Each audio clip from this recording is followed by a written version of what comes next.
so creativity has always been a wonderful outlet for me, like drawing or writing or playing music, like all of these different mediums of art had been coping mechanisms for me my entire life. So when you work in a creative agency, in a creative role, and you are told by your higher up that you cannot express your creativity in these certain ways, it subconsciously reads as, I can't utilize the coping mechanisms that benefit me the most. I can only utilize the ones that line up exactly with my role.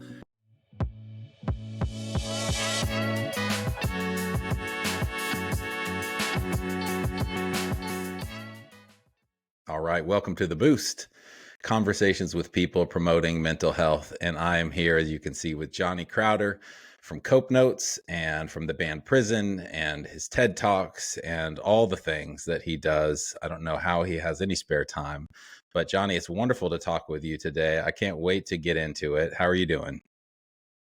How am I doing? I always try to answer this really honestly and transparently. I am a little not present because I'm moving this weekend and I'm like pre-packing my stuff in boxes in my head. Do you know what I'm talking about? Like Yes. prepping for a move where you're like, okay, I'll put these books into this box, but that box can't be too heavy because last time I moved those books, the bottom blew out of the box. So it's been kind of challenging for me to just sit and be present and focus on one thing. But I will do that for this interview. I promise. You have my word. Oh, that's so nice of you. We can live with your with the boxes in your head too. Is that a pattern that repeats itself? Some people say the way you make one decision is the way you make every decision. So is that something you do in your work life and in other ways, or is it just this moving issue? I tend to be a very analytical thinker, and I tend to consider a lot of options or ramifications of decisions. So I think there's this trope that entrepreneurs are they love taking risks. They're risk takers. I consider myself to be fairly risk averse. I just make one big bet every few years and I put 2 years or 3 years worth of thought into that big bet. So sometimes I accidentally put that much thought into small things like packing for a move. Mm-hmm. Yes, that's one of the beauties of humans, and that's what separates us a little bit, is that ability to play chess, and the next 5 bounces of the ball, we can play those games out in our head without having to endure the consequence, other than what we perceive the consequence to be, as much as we can see, and nobody knows the future. But that's interesting. So you're making occasional big bets, and I would agree with you. Like the entrepreneurs I talk to are oftentimes risk averse, and then it's about, how do I mitigate as much risk as possible, or minimize as much risk as possible, knowing that I need to take some risk in order to make something happen with reward. Yeah, is it Charlie Munger? I think it was him who said the number one rule of investing is don't lose money. And then the number 2 rule of investing is see rule number 1. I think See it rule was number him one. who said that. And it's so Yeah. funny to think of someone who is considered to be so widely successful in his career as basically playing defense almost the entire time. Yeah. It's not always chess. It's like most of the math you need to be good in the stock market is like what you get in the 4th grade. He also says it's about it's either him or Buffett. I forget, but it's like avoiding toxic people and behaviors is like one of the big secrets to being successful, or to amassing wealth or money, whatever it is. Yeah, I just heard this interview with this guy who was summarizing some of Charlie Munger's most common refrains that he would use in business. And one of them was Charlie Munger would regularly say, like, that's too hard, or that's too complicated, or I don't get that. And he had no shame in being like, there are too many moving parts, that's complex, I don't fully understand it, I don't want to touch it. And I think all of us, especially entrepreneurs, people who are building brands, need to consider, like, hey, you don't have to puff up and pretend like you understand everything. In fact, if you don't get it, then maybe don't do it right now. Like there's a lot of there's a lot of humility in saying, I'm not going to move forward until I fully understand what this is. And if I never fully understand it, then I don't want to take that big of a bite, you know? Hmm. Yeah, absolutely. Yes. I mean, a couple things there jump out to me. One is that, quote unquote, successful people, if you're using a metric of, let's say, career freedom or money amassed, there's lots of ways to define it. But if we define it kind of the way that maybe, the Inc. magazine might define it, it's not always about the inventor. In fact, I don't know a lot of like wealthy inventors, once in a while. But it's really, that's sort of upstream in the science of it. And there's such exciting things to do, but then it's activating that science through technology, but then it's activating that technology into a user experience that solves a problem. And that's where it's hard, but you don't have to be a genius to solve somebody else's problem. And it's actually probably something that we overlook quite a bit as the most valuable piece in the food chain. Which, yeah, there's some things I want to circle back to that we were talking about ahead of time, in terms of food chain and capitalism. But yeah, you don't have to be the smartest kid in class, but you do have to solve problems. Yeah, that's a relief, honestly. Like at the same time that I think that you really should understand what you're getting yourself into before you start something, I also fully understand from firsthand experience that nobody has any idea what they're getting themselves into when they start something. So there's this balance. I oscillate between this is too complex and too many moving parts, too many variables, I don't want to touch it, to I know this is really important and I'll have to learn some of this along the way, because if I don't do it now, I'll miss an opportunity to make an impact that I know I'm supposed to make. Yeah. It's even one of the prompts that you have on the Cope Notes website. Like, this is front page stuff, but it's like, a mindset that everything is going to be okay doesn't mean it's all going to be perfect for you. It means that we have this adaptability to respond to challenges. And when life hands us a move, it's like, yeah, we can actually solve for it. And from an entrepreneurial standpoint, or maybe an age standpoint, I can't classify this as like a universal truth, but just in my life, in my early mid 40s, having spent some time in the game, making a lot of mistakes, there's something now to be said for starting a business, or not starting a business, but starting my entrepreneurial path in the, what I call in the wild. Sort of like, I feel like I'm in the wild, and there's a hunger or a responsiveness or a focus or something comes from being in the wild. It can also break you, but it can also simply bend you. And decisions like that get made because there's no other alternative. I was thinking about I did a panel in front of a bunch of college entrepreneurs, and they were asking like your best advice or my best advice for young entrepreneurs. And I said, you probably won't like this and please don't film it. And I completely understand if I'm never invited back to speak at this organization ever again because of what I say here. I said, if you can get a regular job and close your computer at 5 p.m. every day and have nights and weekends all to yourself, and you just have your work over here and the rest of your life over there, and you can have health insurance and a 401k and relative security and peace, do it. You would be absurd to not take advantage of that. That's a great life, and a lot of people have it. There's this weird poo-pooing of traditional means of like career paths in the entrepreneurship world that I just have never understood. I think I have many friends who are doing that and are very happy.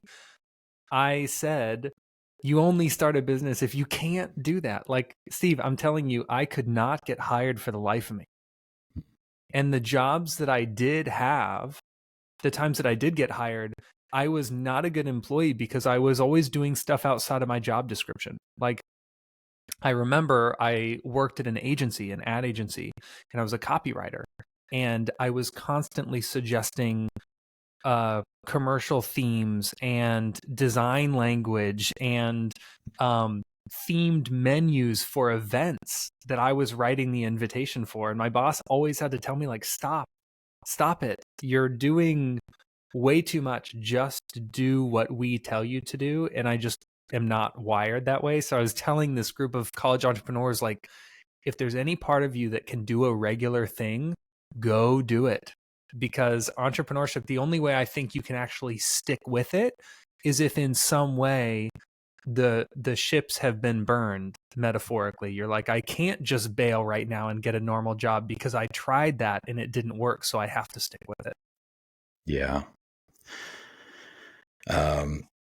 I knew this is how I thought this is how this conversation would go, which is just Wimbledon tennis. It's just absolute back and forth. I mean, there's so much there that you're serving up. I think to extent You're a copywriter too, aren't you, Steve? I can smell love words. I love words. My first job was first quote unquote job was a copy editor or a writer for a weekly rag of a newspaper in Northern California.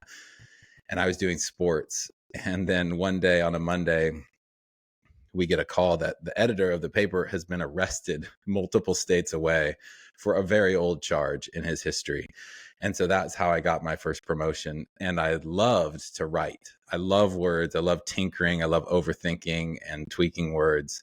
But I've been a terrible employee. I pursued sort of this path of sales, thinking that was coming from my history of like a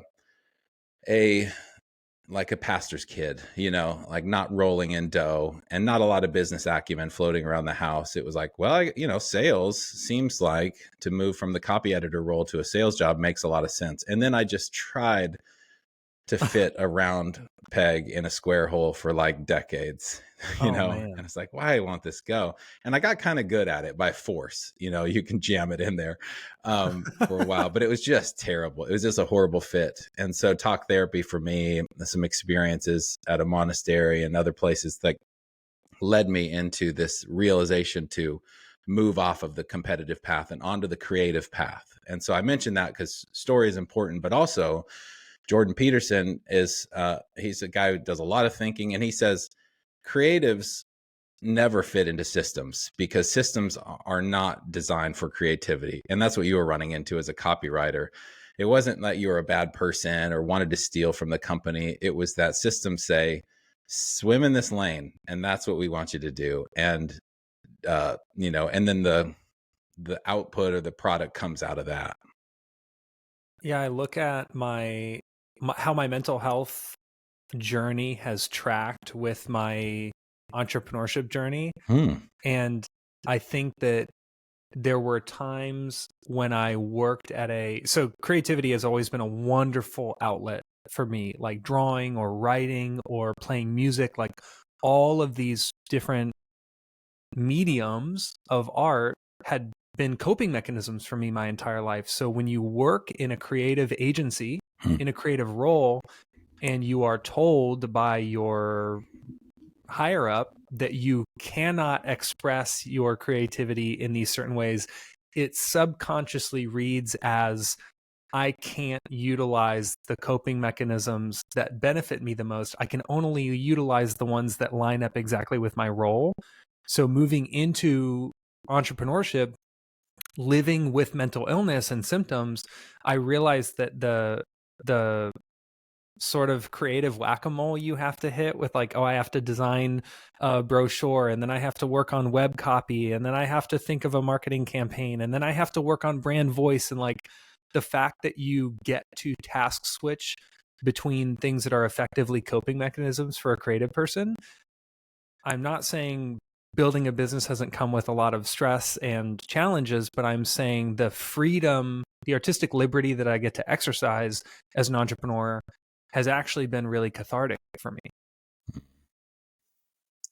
Yeah, I watched an interview with I think it was the CEO of NVIDIA, and he was asked, like, what would you do if you could start all over again, and what business would you start? And he said, I would not do it. He's like, that's like And he's, tremendously successful company in a lot of metrics. And he said, absolutely no, in front of his other co-founder, I think. And, and to think that, like, I've lived agency life too, and to be in a creative agency, I thought, oh, this is going to be like really creative. And it was like, why don't you make some more cold calls to people that might want to give us money? And it's like, oh, but now I do more sales than ever before, but I also get to blend it. I'm also somebody who I think would have those coping mechanisms of video and art and music. I was in choir as a kid, and always doodling in class, and just, it was like it was coming out of me. And there's a part of that that's important to watch. I mean, there's a verse in Ecclesiastes that says, just do what your hand finds to do, and do it with all of your might and all of your strength. And that's the advice I would give to a young person, is a lot of the game is showing up and knowing yourself. So as soon as you can figure out if you want to have a 9-to-5 job as an architect, you should do that. And until then, you should work on looking inside yourself and figuring out who you are, not fooling yourself. This is what I would tell myself, of course, not fool myself. And then if you have to be an actor, go be an actor. If you can do anything else, do anything else, but. And then something that I'm coming up against in my own life right now is reconsidering what it means to be an artist or a musician or a basketball player. Like, I was talking to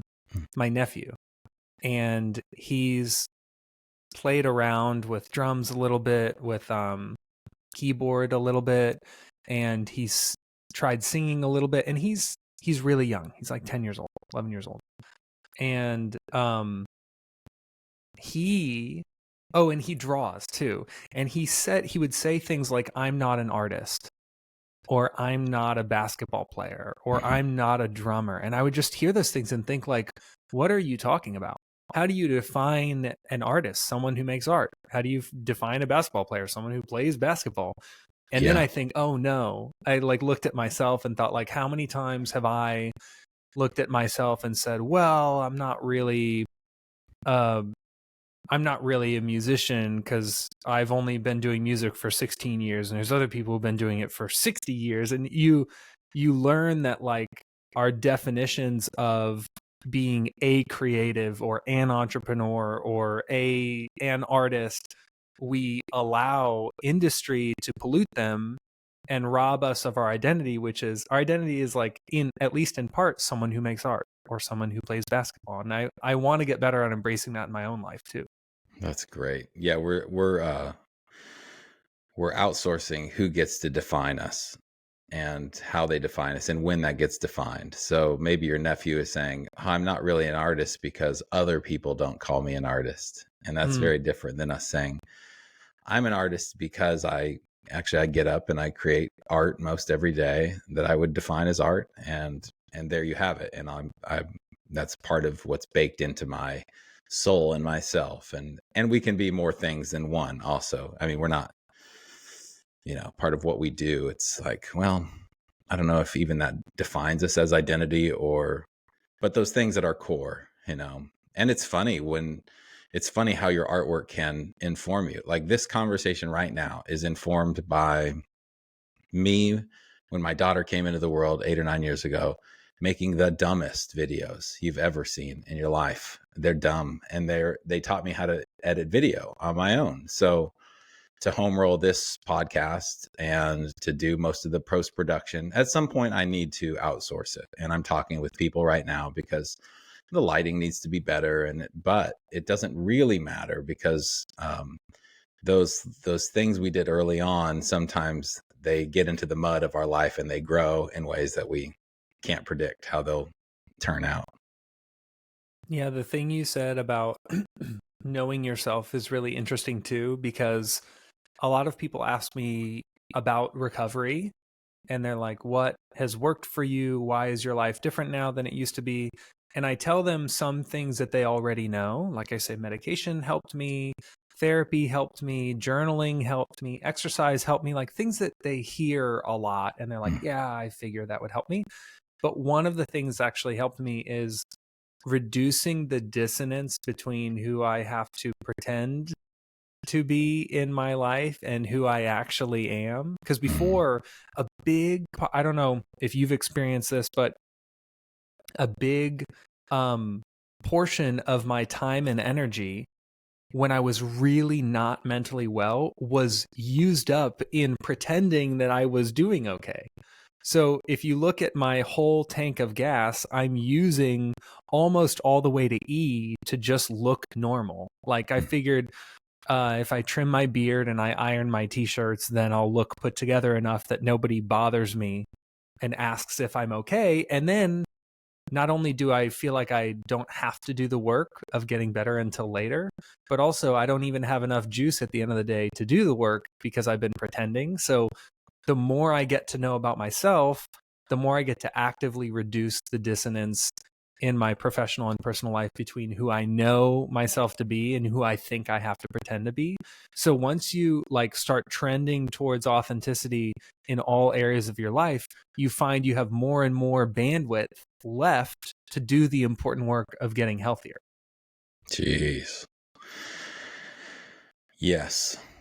What a point. I can't say I'm there yet, but I can say that the opportunity cost of all the energy that goes into being somebody else besides sort of who you are as a person who's doing their best not to hurt other people and caring for themselves, caring for yourself and the community in that context. The amount of bandwidth or energy that you have left to put into work is tremendous. And even if the work is garbage to begin with, or would be considered, let's go back to that idea of who defines garbage. Because I look back at my marketing from 4 years ago, and I think, who in their right mind allowed me to say pink Argyle socks was a good brand move as like the entire identity for our campaign for this conference we do? But I was very confident in it. 99 creative agencies would have shot that down out of 99 creative agencies, but Out I of was 99, not out of 100. not even out of 100. No, the only person who was like, yeah, this seems good is me. And it's okay, because that led me to 3 years ago when I looked back and I thought, ooh, that was really hard to look at. Let's do better. And there are different, I'm sure there's faster ways to get it done. But putting out a minimally viable product or a shitty first draft, which we could consider that, it actually worked well enough. And then we can improve them from the baseline. Yeah, sometimes I think on one hand, I totally agree with the NVIDIA guy. Like if I had known what it would cost me, I wouldn't have done it. But now I love that I get to do it. And I'm so glad that I went through it. But it's kind of like sometimes you can only make that bet if you do the imperfect thing, and there's like an ignorance is bliss. I was talking to a buddy of mine who literally works, I'm not joking, he invents ways to reutilize waste proteins in food processing plants.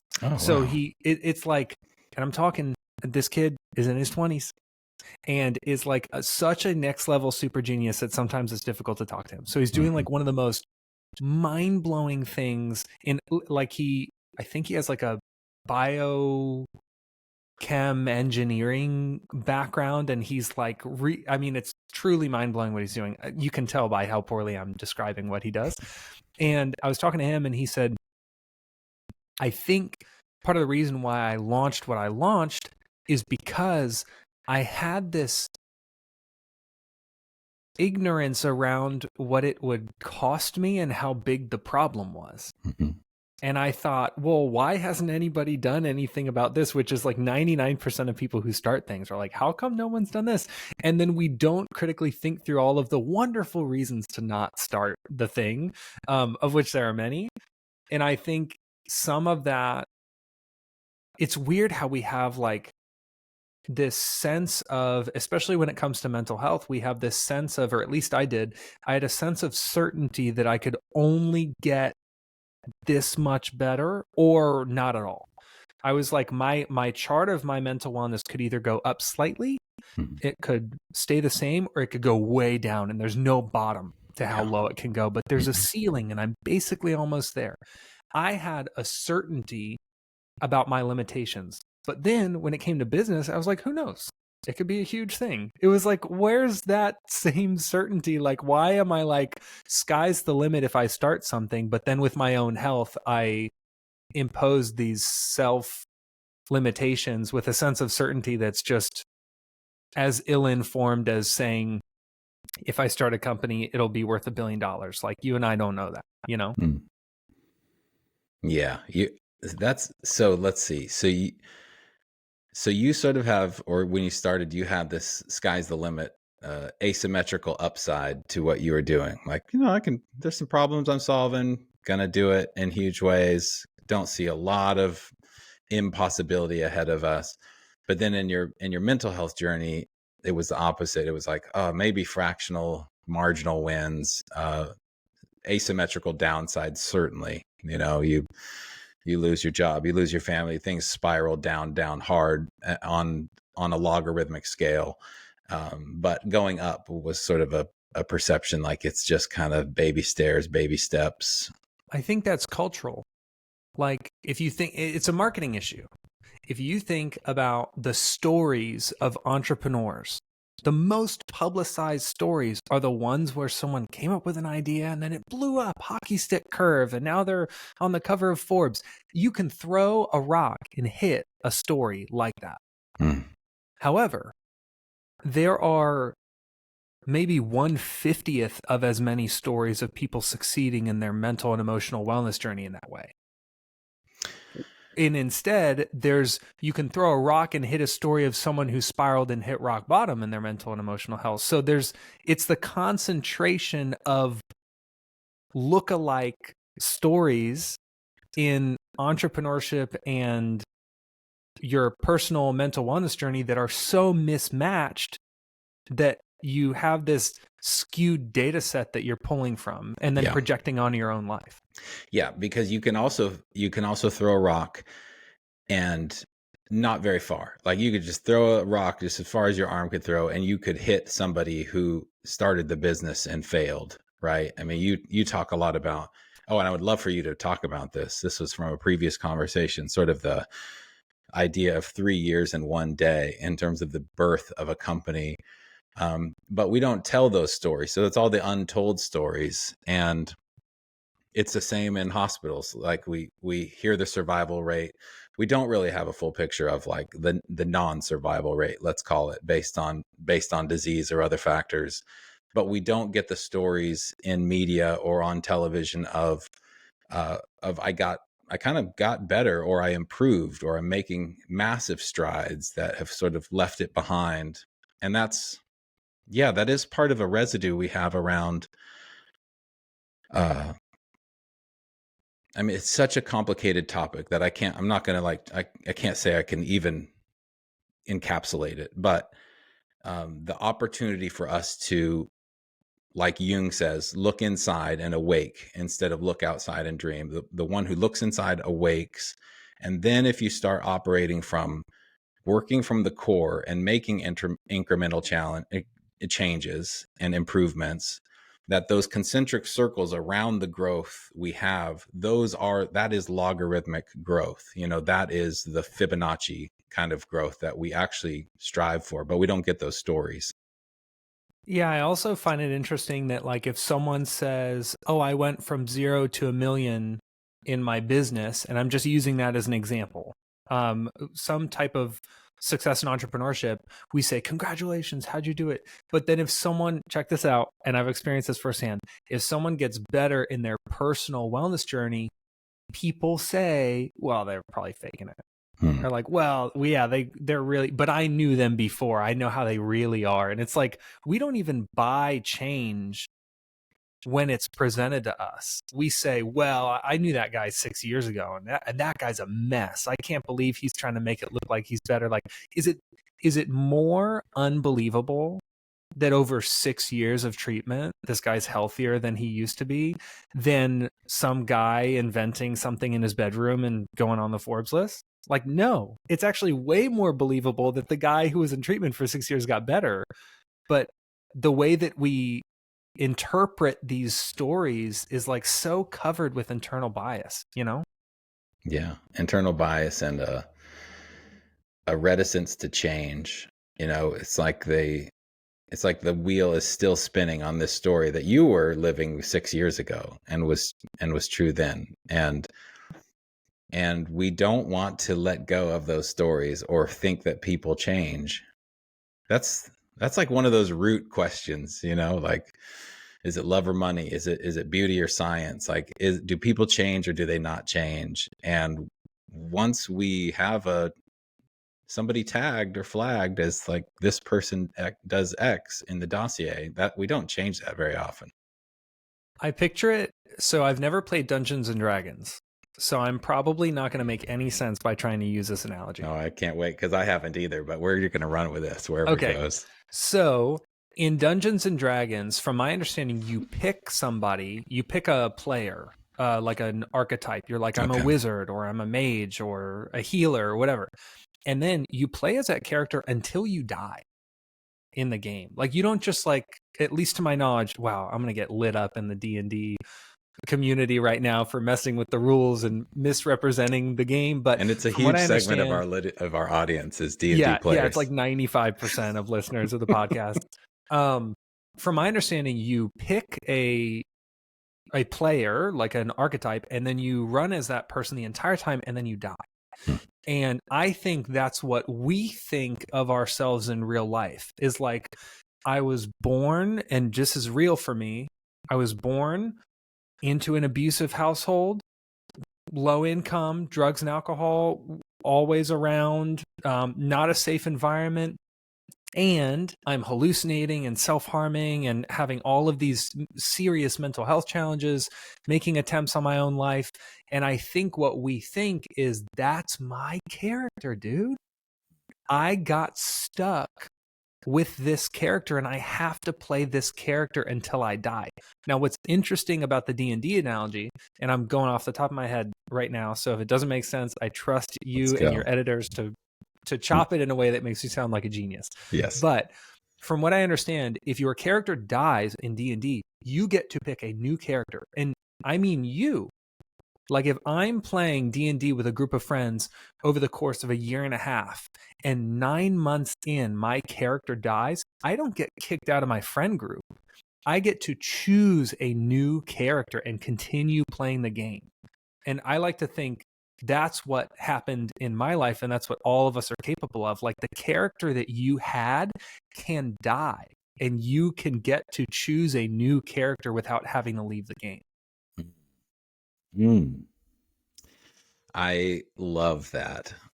I will fact check it later. Please. And maybe force myself to play Dungeons and Dragons, because I don't understand the cultural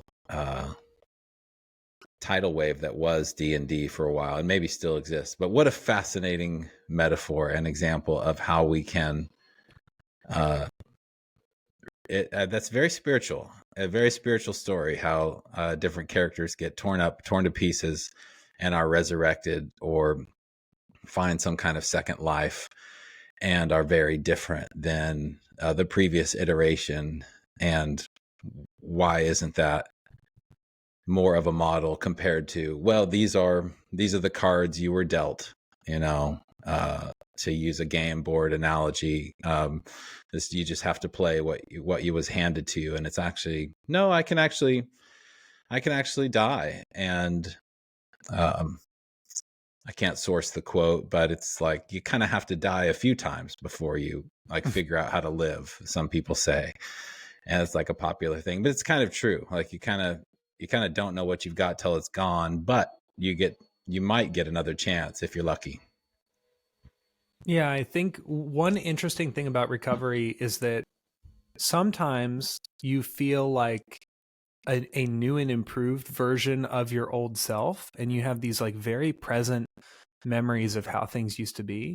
And then other times you feel like your old like pre-recovery self is like a complete stranger, where you like I have nothing in common with that person. I don't remember anything about what their life experience was like or how they thought about things, or I'm just so different. Like I literally think of old Johnny as like somebody else.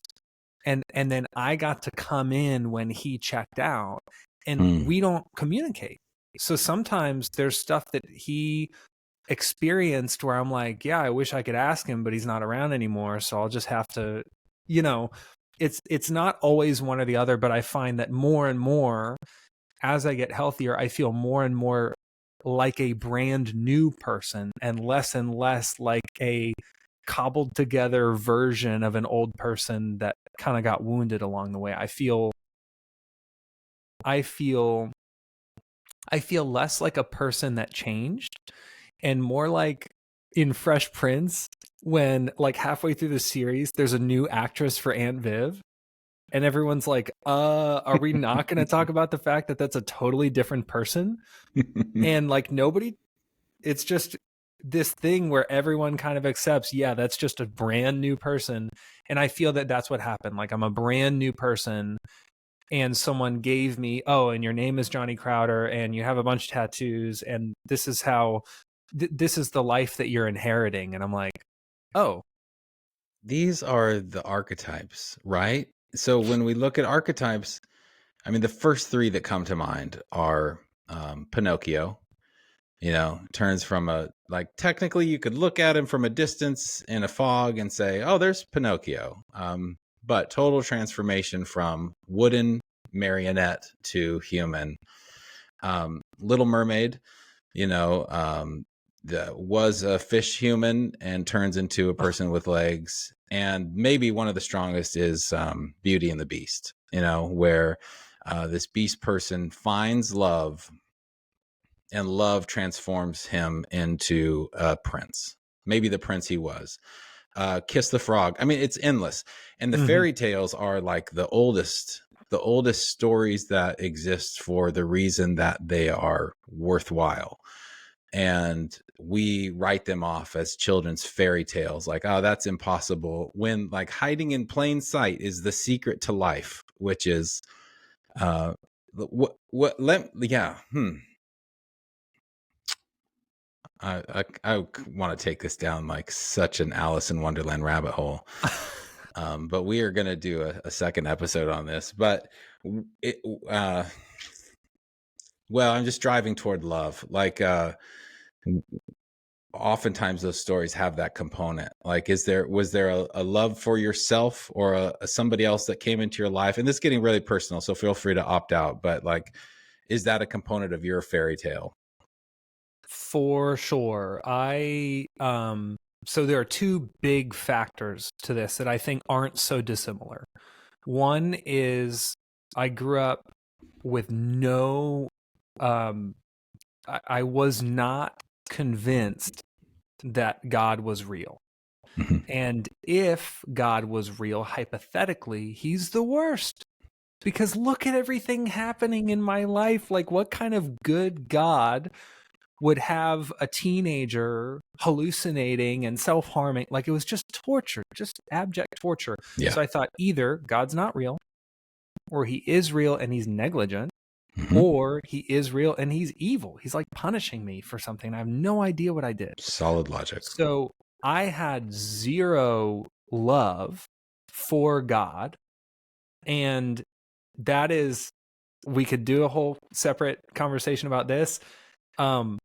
This has been one of the most transformative things. It helped me participate in my recovery more. It helped me treat other people differently. And also, very importantly, the whole premise of the Jesus story is that God loved us first. Like, we weren't just magically great, and then God was like, I'm going to reward how great you are. It was like God loved us. And that helped me start building a love for myself that I never had and was never modeled for me. I wasn't around people who loved themselves, and it's going to sound sharp, but I wasn't around a lot of people who loved me. So I didn't have great examples. And when I started realizing that God loved me, it made it a more actionable premise that I could love myself. Mm-hmm. And as that love for myself, and before that, it was disdain. It was not indifference. It was like I blamed myself for all of the challenges that I was going through. Mm-hmm. Have you ever seen, there's this meme floating around that's like, says therapist, and then it's like, you should speak to yourself more kindly. And then my brain, yeah, speak to yourself more kindly, idiot. And that's Same. what was happening, was even as I was Mm. working to become healthier, I was so sharp and pointed and bitter towards myself for not progressing more quickly and for having these challenges in the first place. So I think Mm. feeling loved by God and learning to love God helped me love myself and feel loved by myself. And that's something I work on every single day.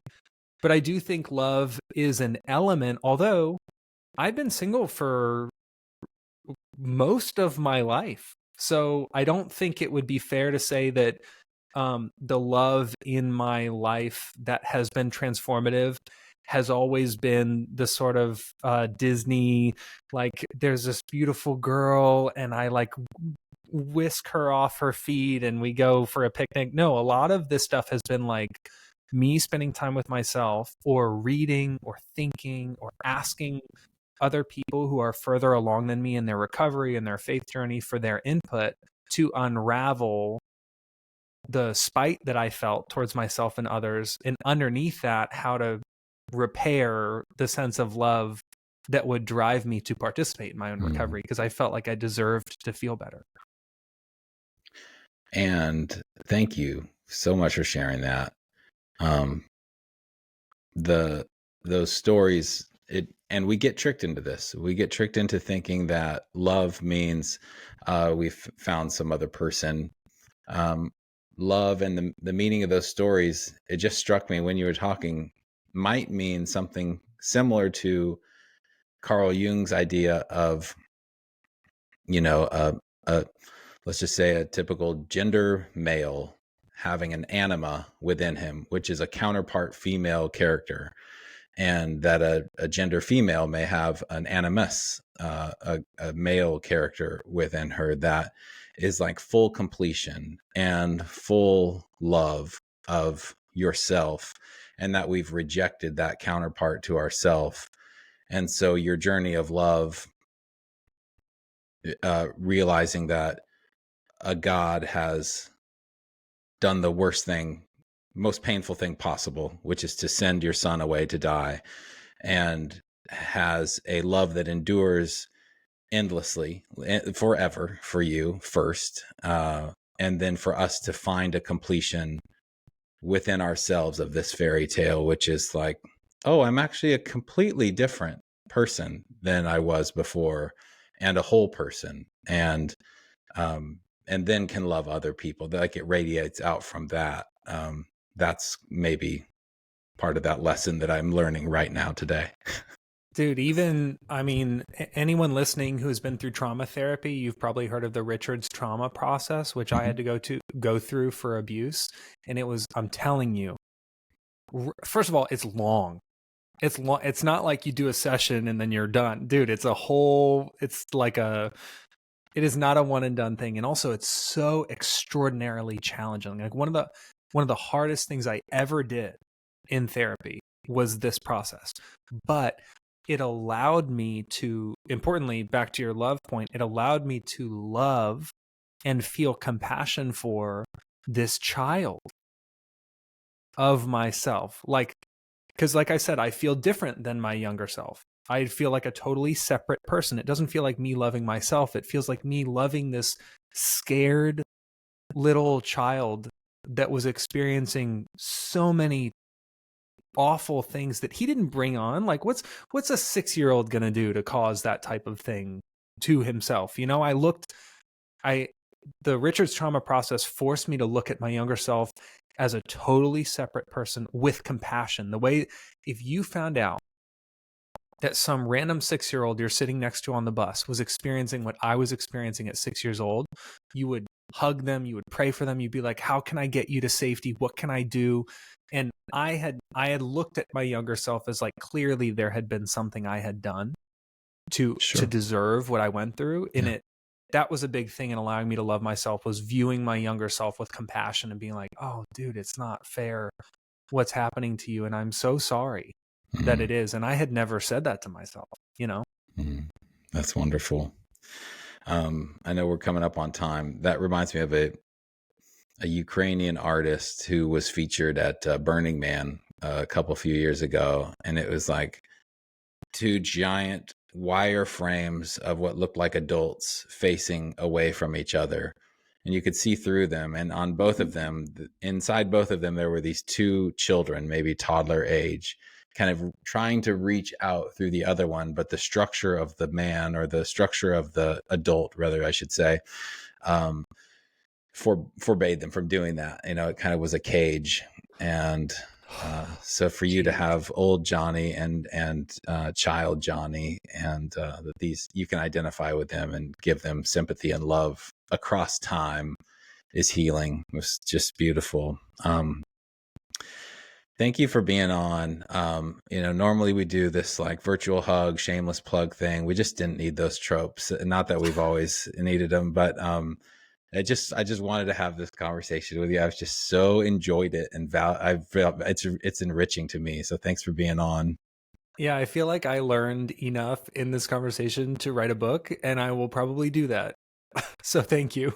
I'll co-author it with you. I have that dream someday. Yeah, Heck yeah. let's create more things. Thank you, Johnny.